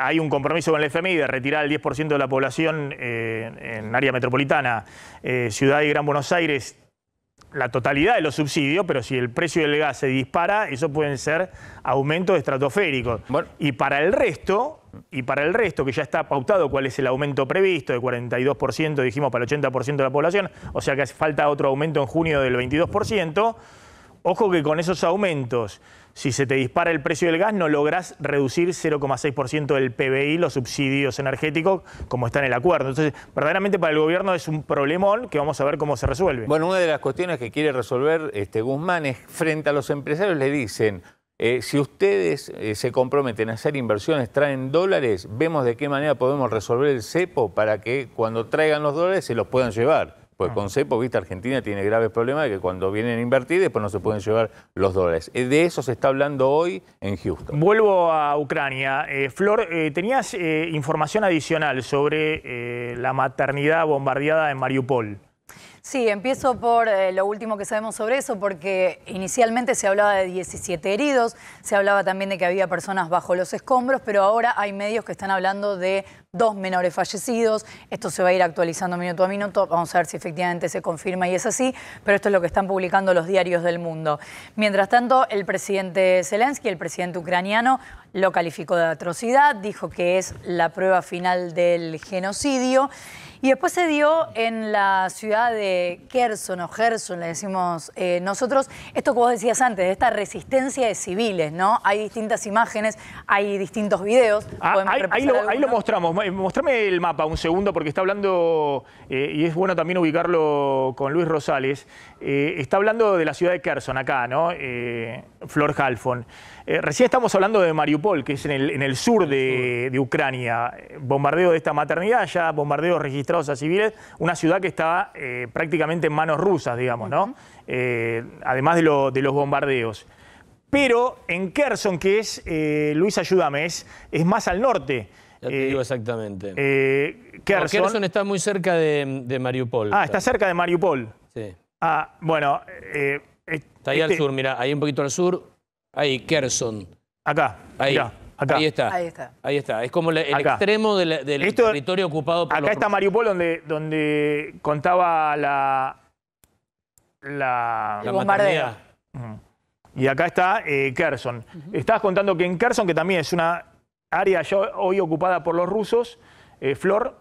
Aparece resistencia de civiles. Hay soldados rusos, los vemos en videos que circulan en las redes, soldados rusos que se enfrentan, o mejor dicho, civiles que se enfrentan a soldados rusos.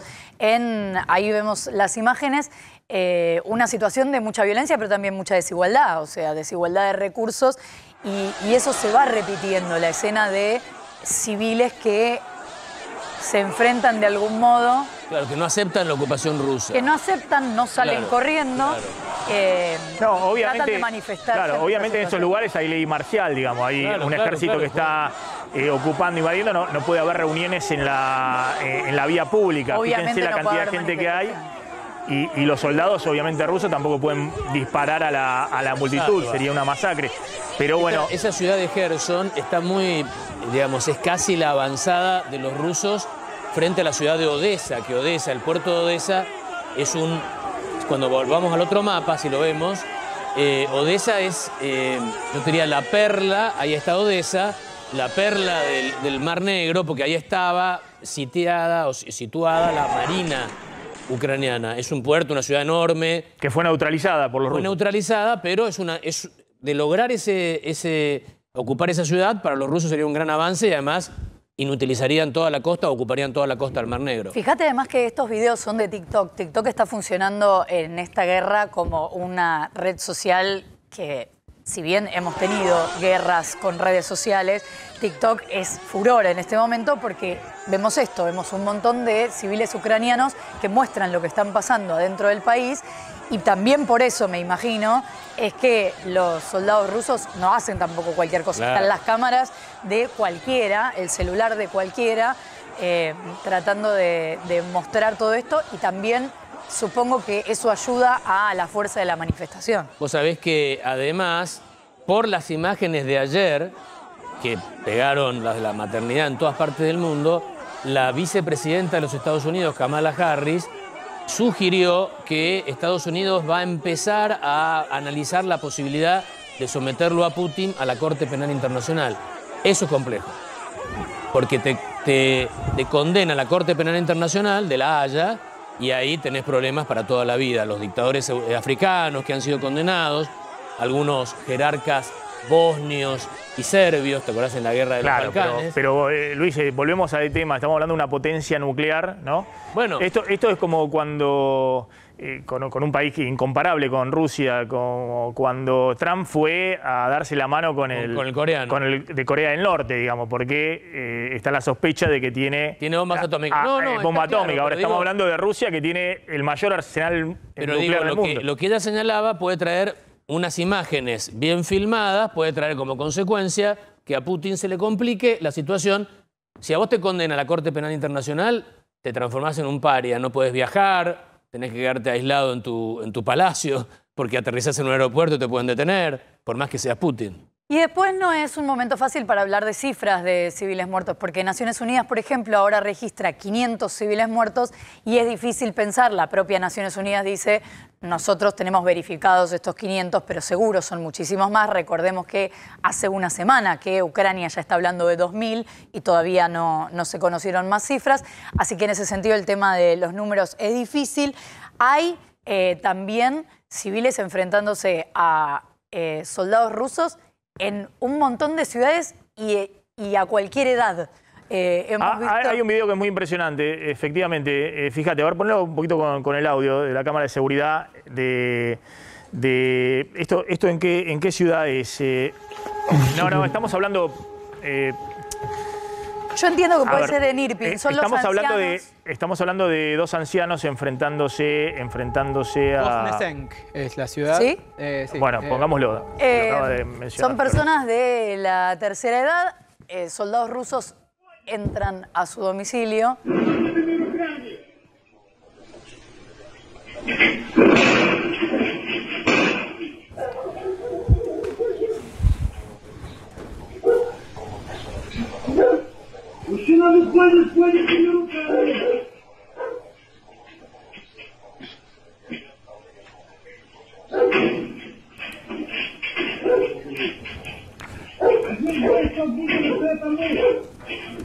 Bueno,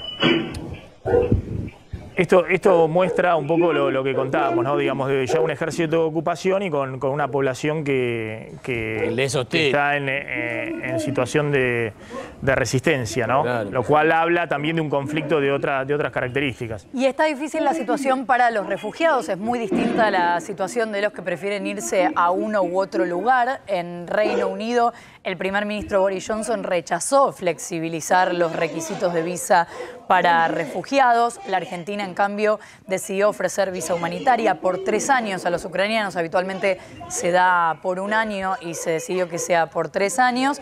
Y si sus familias deciden venir para acá, lo mismo será con sus familias. Ahí estamos viendo a la pareja dueña de la propiedad, por lo menos así se manifestó lo que se difundió en redes sociales, que se resiste a esa situación.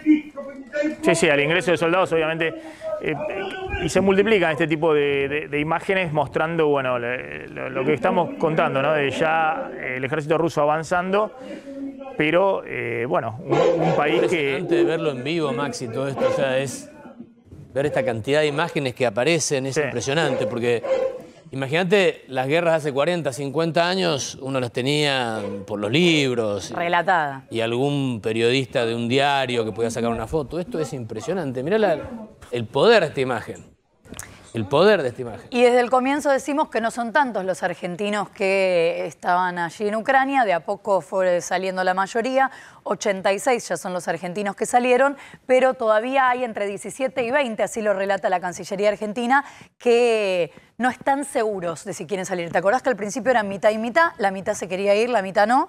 Ahora se fueron muchísimo más de la mitad y hay cerca de 20 que están definiendo su situación. Quedan 20 argentinos todavía. Cerca de 20. Y ya no está nadie en la embajada, digamos. No, pero se alojó la embajada. Claro, pero está trabajando la embajada de todas formas, contactando a esos argentinos. Sumame un tema económico, Claudio, dale. Bueno, que tiene que ver con todo lo que estamos hablando, porque hoy se conoció la inflación en los Estados Unidos, inflación de febrero, la máxima en los últimos 40 años. En febrero la inflación en Estados Unidos fue del 0,8%. Claro, nosotros que estamos acostumbrados a hablar de inflación del 4 o más, 0,8 no nos dice demasiada, pero Estados Unidos viene con una inflación que en todo un año era del 2%. Bueno, fue del 0,8 en un solo mes, en el interanual, o sea, febrero de... Disculpa una cosa, poneme ahí en pantalla partida lo que está pasando en Diputados. Esto es en este momento en vivo, imágenes en Diputados de lo que está sucediendo en el recinto. Hablando, digamos, por afuera del micrófono de manera perdona, Claudio. La inflación, te decía, con febrero de este año contra febrero del año pasado en Estados Unidos, 7,9% es la máxima en 40 años. Y para hablar de las claves de qué está pasando, de por qué ocurre esto, por un lado alimentos, que se dispararon 8,6%, los precios de la energía, cuando mencionamos combustible, el gas, la electricidad, un incremento del 25,6%. Febrero, cuando la guerra era incipiente, esto empezó en la última semana de febrero. Bueno, ya los precios de la energía en Estados Unidos y de los alimentos se habían disparado.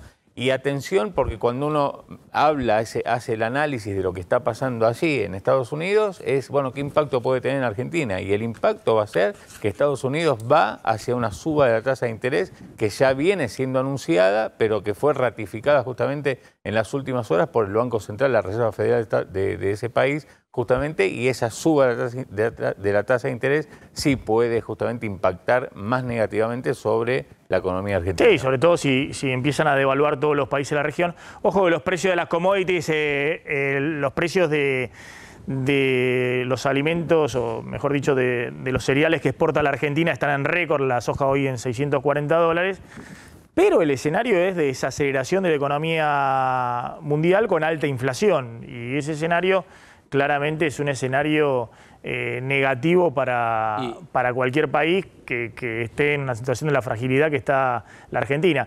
Y cuando sube la tasa de interés de Estados Unidos y salen capitales de todo el mundo, Argentina no, porque ya salieron todos, empiezan a devaluar los países emergentes, claro, los socios de la Argentina, y eso le mete presión al Banco Central argentino para que devalúe más rápido su moneda para no perder competitividad.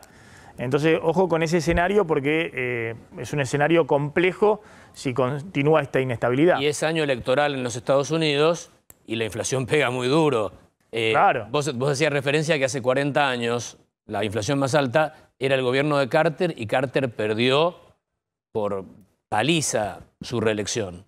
Entonces se le puede complicar. No, para los norteamericanos que aumenten, no sé, 20, 30% el precio de los autos, como está ocurriendo, es algo inédito, digamos, claro, que aumente el precio de los alimentos 10% en el año es algo terrible, digamos, ¿no? Porque después hay que ver cómo van los salarios. Para que lo tengo a Luciano Pasquale, que está... ¿Dónde está Luciano? Está ahí en Ucrania. ¿Dónde estás exactamente, Ucranio? Perdóname, Luciano, contame exactamente dónde estás, por favor. Hola Maxi, ¿qué tal? Muy buenas tardes para vos, ¿cómo estás? Bueno, me encuentro dentro del coche yendo, bueno, para el lado ucraniano. Te voy a dar vuelta a la cámara para que veas. Son incesantes los controles. Hace literalmente 3 horas que estoy parado, estoy metido dentro del auto. Va a paso de hormiga esto. Vos no te das una idea la cantidad de colectivos, tráficos que hay, gente caminando, refugiados. No, es impresionante, impresionante. La verdad perdón, Luciano, entonces estás en Polonia para ingresar a Ucrania. Así es, Maxi, así es. La verdad que hay que tener mucha paciencia. Hace más de 3 horas que estoy aquí en el auto para cruzar al lado ucraniano y ver si puedo llegar a la ciudad, una de las ciudades principales, ¿no? Que es Lviv. Así que, pero es muy, muy desgastante este trayecto, porque piden los pasaportes a cada rato, porque requisan los autos, y hay muchísimos micros, muchísimos buses, muchísimos ucranianos que vuelven caminando. Es incesante, no para. La verdad que estoy impresionado, y cada día son más y más. Maxi, bien, Luciano. Sí. ¿Y siguen llegando ahí a Polonia refugiados? Sí, no para. La verdad que es impresionante. Yo estoy en el coche y no te puedo mostrar más nada porque en cualquier momento tengo que arrancar y tengo que seguir. Ahí se levantó la barrera. Bien. Ahí se levantó la barrera, y bueno, tenemos que comenzar, ¿no? Es apagar el motor para no gastar nafta, y bueno, y arrancar. Ahí arrancamos. La verdad que parece el checkpoints de la Segunda Guerra Mundial, ¿no? Ahí nos están haciendo gestos que no siga. Es impresionante esto, los controles que hay, no para, y allá a mi derecha refugiados caminando. Y la cantidad de veces que me han pedido el pasaporte, los papeles del auto, la verdad que hay que tener mucha paciencia para cruzar del lado ucraniano, y después cuando uno tiene que volver para el lado polaco, lo mismo, hay que armarse de paciencia. Esto lleva horas y horas, no es nada rápido, es un trámite muy, muy desgastante. Luciano, gracias, y bueno, nos comunicamos cuando esté ya del otro lado. Ahí estaba Luciano Pasquale, corresponsal de A24 y de América. Esperemos que salga todo bien del otro lado. En Ucrania. Gracias, Luciano. Bueno, habías visto también, muy buena la cobertura que está haciendo Joaquín Sánchez Mariño de Infobae, mostrando cómo son los refugios, cómo con las sirenas tienen que refugiarse, ponerse a resguardo en refugios subterráneos. En este caso, en un refugio en la ciudad de Estaba saliendo de Kiev, Joaquín, para ir a los alrededores, para ver qué era lo que sucedía en los alrededores, porque venía describiendo desde hace tiempo para Infobae, desde hace varios días, la ciudad de Kiev y lo que estaba sucediendo ahí en el centro de la cuestión, y quería ver qué era lo que estaba pasando en los alrededores. Entonces se fue efectivamente a un refugio y grabó, veamos el video que grabó Joaquín Sánchez Mariño para Infobae, que está haciendo, como vos decís, un muy buen trabajo y va describiendo cada uno de los escenarios que se encuentra, y se ha encontrado, bueno, situaciones de mucha violencia, se ha encontrado bombardeos, se ha encontrado situaciones muy dramáticas, y acá describe lo que ve en un refugio.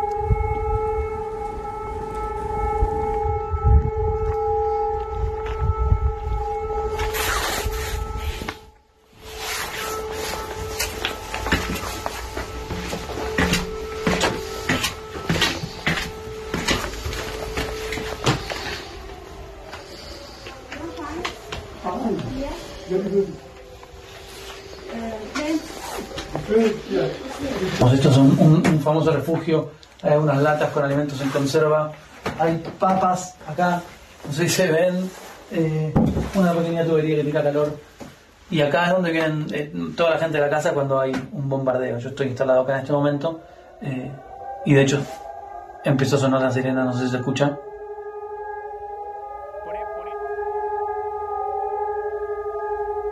Bueno, empezó a sonar la sirena, tengo la fortuna de ya estar en el shelter. Ahora seguramente empieza a llegar otra gente. La gente tiene miedo, obviamente viene al refugio porque está sonando la...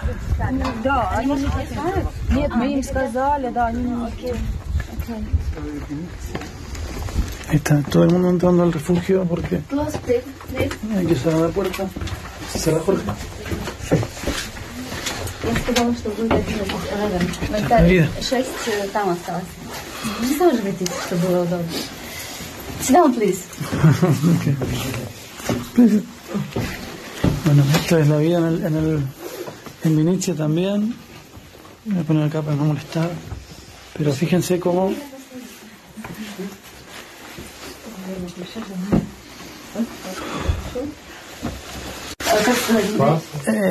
what's your name? Дима. Dima. And your brothers? Максим. Maxim? And you speak English? Не очень. It's okay to be in the shelter? It's okay? Okay.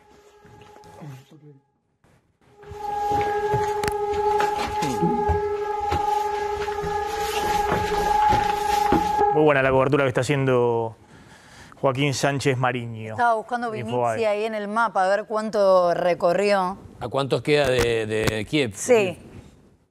Estaba rastreándolo ahí, pero no lo encontré. Bueno, hay que buscarlo por acá. Claro, porque estas son ciudades más pequeñas, pero todas las ciudades están bajo asedio, ¿no? Siglo XXI Europa, ¿no? No se puede creer.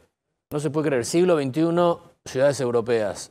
Claro, porque... Por otros europeos. Eso es lo otro que contás, digamos. Se ven ciudades que son muy similares a otras ciudades europeas, digamos, ¿no? Entonces... es como fuerte. Una situación que causa todavía más impacto. En diputados, en este momento... Ya hay quórum. Arrancó la sesión. En este momento están con el himno nacional. Están todos los diputados sentados. Hasta ahora no lo vi a Máximo Kirchner, que es una de las noticias del día sobre qué es lo que va a hacer. Todos están buscándolo. Todos lo están buscando a él, exactamente. Sí hay otros diputados que ya manifestaron que van a votar, que no van a votar a favor, por lo menos, como Juan Carlos Alderete, como Itay Hackman. Ya esos diputados ya están sentados. Bueno, no lo vemos por lo menos hasta ahora a Máximo Kirchner en el Congreso. En instantes nomás va a arrancar la sesión. Estamos viendo a Carlos Heller, uno de los que va a comandar el debate, como miembro, como presidente de la comisión cabecera del tema, y a Germán Martínez lo veíamos también a su lado, el nuevo jefe de bloque de diputados del Frente de Todos. Una sesión que va a ser atípica porque, recordamos, la oposición al proyecto que se sanciona está adentro de la propia coalición de gobierno, y se puede dar una paradoja, que es que por primera vez haya más diputados opositores votando una ley del gobierno que diputados oficialistas, porque en las estimaciones previas que pudimos armar nosotros y que ratificaron desde el Poder Ejecutivo, que más o menos anda por esos números, estaríamos hablando de que 90 diputados del Frente de Todos acompañarían el acuerdo y 100 diputados de Juntos por el Cambio acompañarían el acuerdo. Habría algunos que todavía no se conoce cómo van a votar o si van a estar en el momento de la votación. Ahí vemos a Sergio Massa, que está iniciando formalmente ahora sí la sesión. Habrá seguramente algunas cuestiones de privilegio o algunos temas que se van a pedir por parte de otros bloques antes de que se empiece a discutir el tema que en sí se va a discutir el día de hoy, que es el más importante, que es el acuerdo con el Fondo Monetario Internacional. Se espera una sesión muy larga. Habrá que ver si ahora con esfuerzos entre Sergio Massa, Mario Negri, logran acotar un poquito la lista de oradores, ¿no es cierto? Que la idea es ver si se puede votar en un horario más razonable. Recordamos que la idea del gobierno es que el lunes se empiece a tratar en el Senado, recién lo anticipaba el Chino Navarro, con la presencia en el lugar de Martín Guzmán. Vamos a la tanda. Gracias, Luis, muy amable. Gracias a ustedes. Vamos a la tanda, ya volvemos.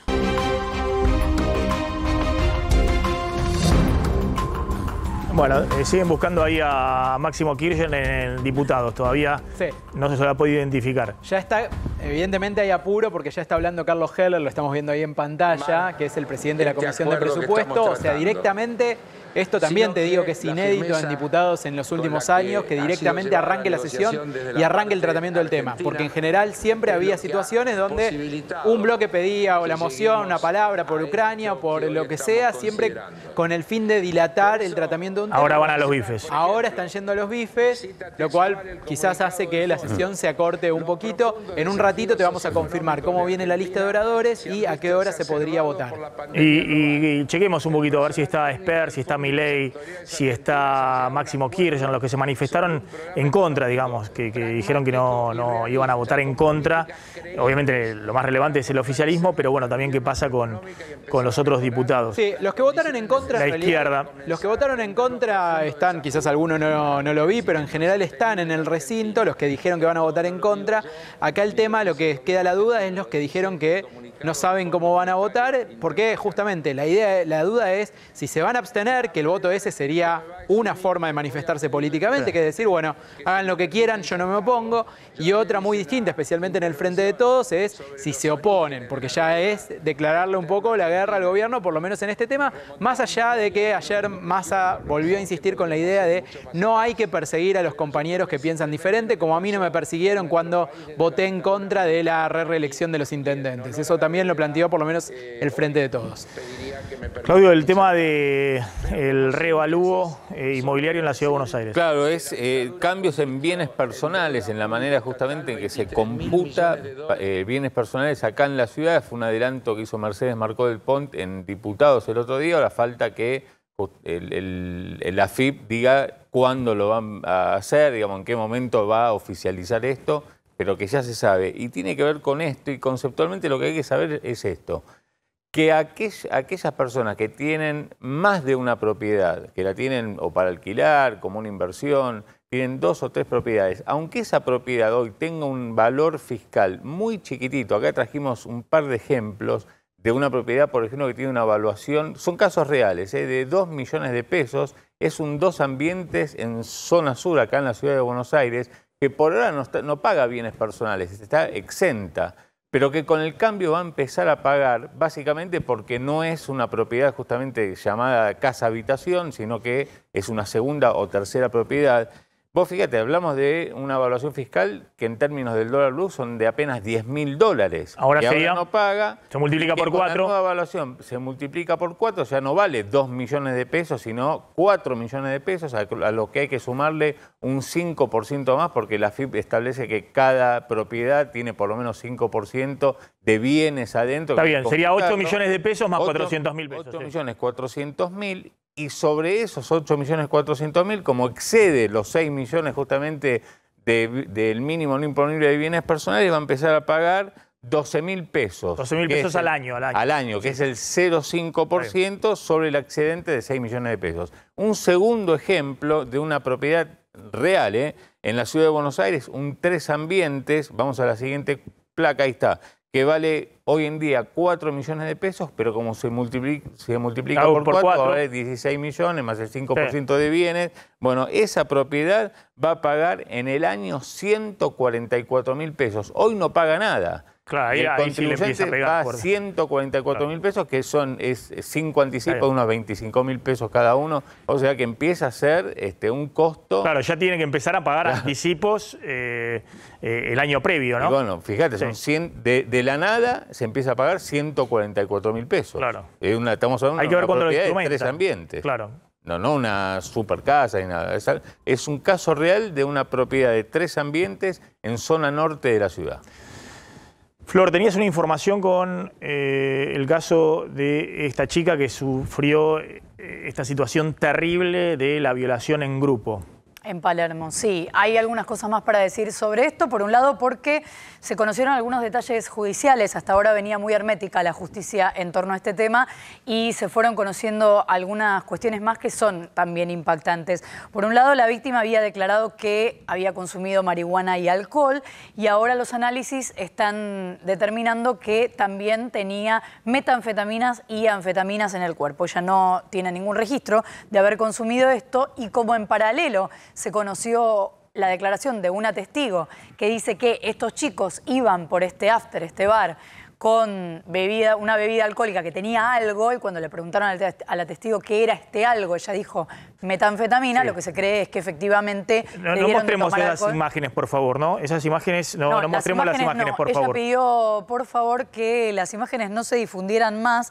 Esto tiene que ver con algo que primero dijo su abogado, que advirtió que ella estaba agradecida con la prensa, pero que pedía que, por favor, los videos no circulen más. Y, por otro lado, hoy circuló una carta que ella firma donde dice que se sintió hostigada también por los medios. Imagínate, en un momento tuvo que desconectar su teléfono porque la estaban llamando de todas partes, que no tiene ningún justificativo que se sigan televisando las imágenes, son parte de la causa y son una cuestión judicial, y dijo que el respeto a la protección de la identidad de la víctima no es un favor, es un derecho. Esto tiene que ver con que incluso había canales que publicaban las imágenes sin blurearle la cara, sin taparle la cara a la chica, y que también, según dice en la carta, hubo canales que en alguna pantalla ponían también su nombre completo y sus datos. O sea que es importante también escuchar qué es lo que, porque además no es habitual, una víctima de un hecho de estas características tiene para decirle a la prensa, que en definitiva es un intermediario en esta situación, que le cuenta a la gente qué es lo que está sucediendo, lo que se sabe del caso, pero que además en el medio puede revictimizar a la víctima. Flor, gracias. Vamos a la tanda. Me quedo con Pablo Vinocourt. Vamos a ver qué está pasando ahí en el recinto de diputados con el acuerdo con el FMI. Tanda y ya volvemos. Bueno, ahí está la imagen de la Cámara de Diputados, Pablo. A ver, ¿cómo sigue esta sesión que va a ser maratónica? Primero hubo un pedido de Massa para meter por inserción, es decir, por escrito, todo lo que eran los pedidos de homenajes, pedidos de otros temas, etcétera, por la importancia de este tema. Ahora están hablando los miembros informantes, ahora va a ser Carlos Heller, después seguramente Luciano Laspina por el lado de Juntos por el Cambio. Después va a llegar el momento de oradores individuales, estamos hablando de entre 15 y 20 minutos cada uno de los oradores. Hay muchos anotados porque muchos quieren plantear los matices de sus posiciones. Recordamos, por ejemplo, Juntos por el Cambio tiene por lo menos 4 bloques importantes más bloques minoritarios adentro. Entonces, van a hablar los jefes de bloque y oradores individuales 15-20 minutos. Los jefes de bloque tienen un poquito más. Estamos hablando de una votación que si no logran bajar la lista de oradores, recién lo vamos a tener muy entrada la madrugada de hoy, quizás. Discúlpame, yendo al tema de la discusión parlamentaria, ¿no? Massa, como vos contabas, abrochó con Negri, con Ritondo, bueno, con los diputados de Carrió, con Juan Manuel López, el acuerdo para que Juntos por el Cambio acompañe. Ahora, Máximo Kirchner va a hablar, porque te acordás que también había cierto acuerdo en el presupuesto 2022. Sí. Habló Máximo Kirchner y detonó todo. Sí, pero no es la misma situación, no es la misma situación. El que genera el acuerdo en este caso es Massa y hay un compromiso para votar un texto acompañar unificado. Acordado además por, es un texto que planteó, o sea, el marco general del texto. No, está claro que el escenario es totalmente distinto. Ahora, ¿va a hablar Máximo Kirchner? A ver, consultamos con gente cercana a Máximo Kirchner. Los que nos dicen es: alguna sorpresa va a haber. Digo, alguna sorpresa es, alguna opinión va a haber, algo se va a hacer. Si va a hablar efectivamente él o si hablará otra persona del porque si habla, ahí se va a Cámpora. poner picante la sesión, digamos, porque seguramente Juntos por el Cambio, más allá de respetar este acuerdo, va a haber cruces duros. Bueno, por eso dicen, hay que estar expectante, algo va a pasar, algo va a haber, alguna definición política va a haber. Difícilmente pase desapercibido, digo, difícilmente sea que Máximo no habla, la Cámpora se levanta en el momento, se ausentan y nada más, y seguimos con intriga hasta ver qué va a pasar en el Senado. Alguna posición política van a tomar ahora, pero te digo, silencio absoluto. Lo que sí me dicen es, mirá por las dudas los tweets de dirigentes de la Cámpora, sean diputados o sean intendentes o dirigentes rasos o funcionarios, que puede haber algunas pistas. Mirá un poco los tweets que vayan habiendo desde ayer a la noche hasta hoy entrada la madrugada. Pablo, gracias. Nos vamos. Quédense con Mariana Contartesi y con Roberto Funes. Nos reencontramos mañana. Chau, pásenla bien.